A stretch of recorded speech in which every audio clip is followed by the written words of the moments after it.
નમસ્કાર ખેડૂત મિત્રો, આજે છે તારીખ 20 ઓગસ્ટ 2026 વાર છે આજે ગુરુવાર અને આપણે મિત્રો કપાસના તાજા બજાર ભાવ જાણીશું। ખાસ કરીને મિત્રો અત્યારે પણ 2000 આસપાસ કપાસની બજાર કન્ટિન્યુ જોવા મળી રહી છે અને ખાસ કરીને આ વર્ષ દરમિયાન કપાસની બજારમાં રેકોર્ડ બ્રેક તેજી થવાના એંધાણ જોવા મળી રહ્યા છે।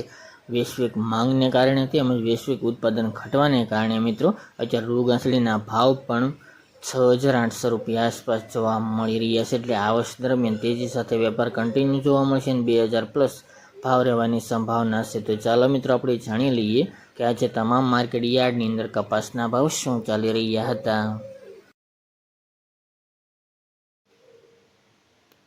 ખેડૂત મિત્રો, આજે આપણે કપાસના તાજા બજાર ભાવ જાણીએ તો ધારી 1481 થી 1481 રૂપિયા, જામજોધપુર 1500 થી 1930 રૂપિયા, સાવરકુંડલા 1575 થી 1980 રૂપિયા, જેતપુર 1241 થી 1961 રૂપિયા, અમરેલી 1100 થી 2035 રૂપિયા, રાજકોટ 1400 થી 1988 રૂપિયા, બોટાદ 1590 થી 1997 રૂપિયા, બાબરા 1640 થી 1775 રૂપિયા અને ગોંડલની અંદર 1191 થી 1951 રૂપિયા। તો ખેડૂત મિત્રો, આ આજે આપણે કપાસના તાજા બજાર ભાવ।